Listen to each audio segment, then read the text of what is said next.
HM could form new implicit memories, which would be procedural, like riding a bike, but not explicit memories, which would be facts and events. So he solved puzzles faster and faster with practice, but had no previous memory of completing the puzzle or seeing the puzzle before the trial. Can you imagine that? You handed a puzzle, it's like, okay, do this. It's a 500-piece puzzle, and you're done in 10 minutes. And you're like, wow, I'm pretty good at puzzles. But what he doesn't know is that he's done that puzzle 500 times before. But he's just really good at it. HM and famous people. So tested on people who became famous after a surgery in 1953, and this is him, right?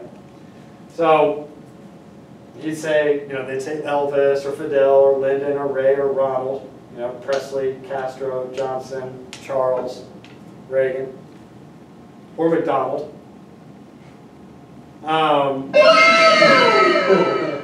He was able to correctly answer 12 out of 35 names on his first day, but with practice becoming an implicit procedural memory, he later remembered all of them.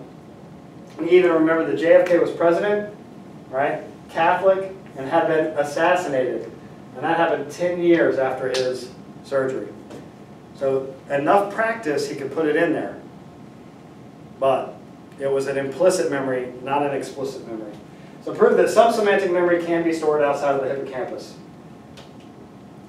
All right, brain structures involved in memory, just, we kind of already know this and gone over this stuff, but prefrontal cortex, memory involving the sequence of events, but not the events themselves.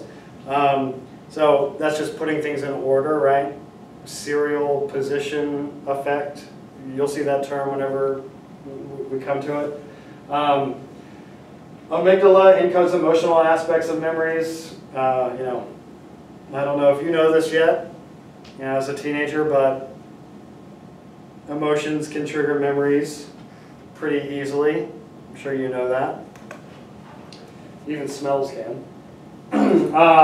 Hippocampus encodes and transfers new explicit memories to long-term memory. Again, that's right here. Here's the amygdala. All right, prefrontal cortex, obviously, we know where that is, in the front. The medial temporal lobe, which is on the side, encodes and transfers new explicit memories to long-term memory. That's more like hearing, so you hear the information and you could do it through that type of way.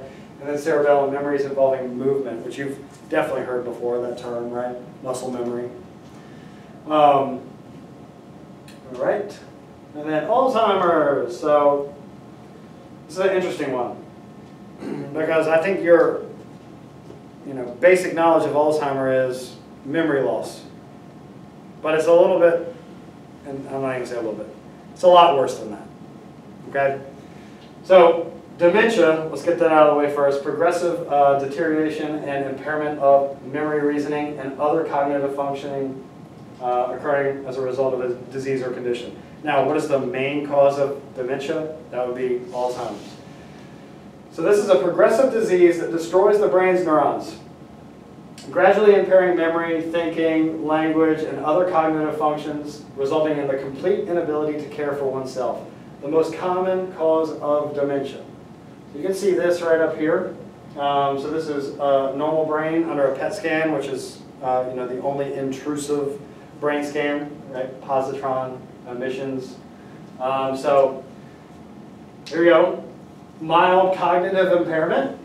You can see that the middle is slightly going away. And then Alzheimer's disease. I mean, that's terrible. It's a hole in your brain, directly in the center. Okay? Normal brain, and you can see the Alzheimer's brain, it shrinks up. And why does it shrink up? They have these things right here. So beta amyloid plaques and neurofibrillary tangles. So both of these things destroy neurons. So dense deposits of protein and other cell materials outside and around neurons. The plaques interfere with the ability of neurons to communicate, damaging the neurons to the point that they die. They really choke off the neurons. And then this one, neurofibrillary tangles, twisted fibers that build up inside the neuron and interrupt the flow of nourishment to the neuron, which is provided by the glial cell, and ultimately causing the neuron to die. So these two things are so prevalent in Alzheimer's disease. And what Alzheimer's disease really happens, I mean, you can watch documentaries about this, maybe you've experienced this in your own life with somebody who's suffered from it, but in the beginning, it is a memory loss thing, and then all of a sudden, you lose control of your emotions. And then you lose control of your ability to move your body. Then you lose your control, of excretion and stuff like that. And in the end, you're in a wheelchair, on a bed, unable to move, emotionally outbursting to anything and everything like you're a baby. Because it has destroyed your brain. So, Alzheimer's. And then, yeah, if you want to enhance your memory, here's some tips for you. Space out your study sessions, that would be the spacing effect. Sleep on it, help consolidate those memories. I didn't know I was doing that back in the day, but I was. So I'd study like crazy in college, then take a nap, and then go take a test, and I'd be like, dang, I feel pretty good about that. I had no idea that maybe I consolidated some of those memories, but that's what I was doing. Focus your attention. I mean, again, attention divided is terrible. You think you're a good multitasker, and you can be better than other people, but humans are not good multitaskers. Focus, get something done, then move on to the next thing. Commit the necessary time, organize the information, elaborate on the material. Make it to where it means something to you. Use visual imagery. If you can somehow figure out a way to remember where things are and not what things are, you will increase your ability to study. If I could teach you a way to study, it would be take a 11 by 17 sheet of paper and place things on that paper. Write things, draw something right next to it, and then move to another area and draw something there. And then all of a sudden, as a human, and one of the best skills a human has is spatial reasoning. You won't remember what that term is, but you will remember where that term is on that sheet of paper. Okay, that is how memory champions do it. Like, they're memorizing like 52 decks of cards randomly in a row. They're doing it by placing it in different places in their mind. They're using this thing called the memory palace. You should check that out if you can. Explain it to a friend, that always helps. Reduce interference within a topic. Counteract the serial position effect. And the serial position effect, again, is your tendency to remember the first and last things in a list. Use contextual cues to jog memories, and use mnemonic devices to remember lists. It's the only way I can remember the Great Lakes, by using the mnemonic device of homes. Huron, Ontario, Michigan, Erie, and Superior. And on that note, here is the woman who can never forget anything.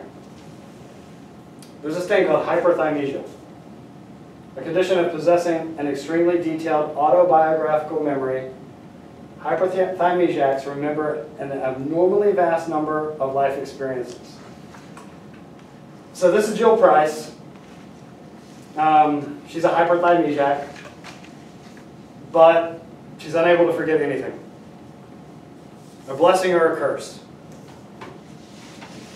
You could watch this video right here, and it will go through what she goes through, but just to give you a small example.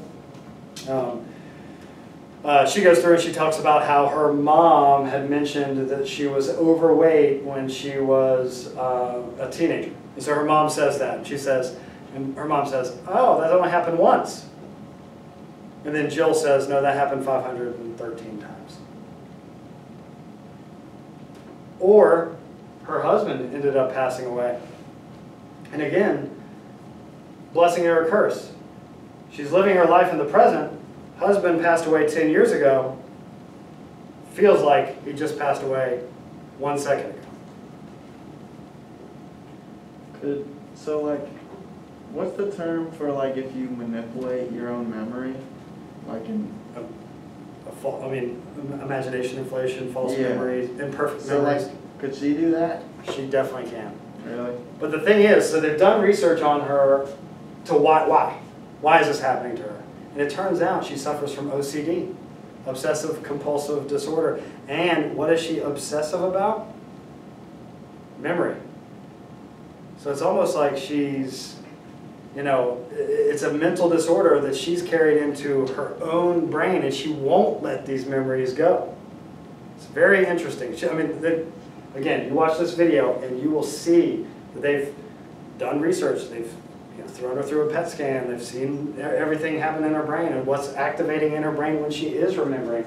So, you know, it's an interesting thing. So that's just a little tidbit. And here we are at the end of chapter 6. Hit me with that theme song and let's get out of here.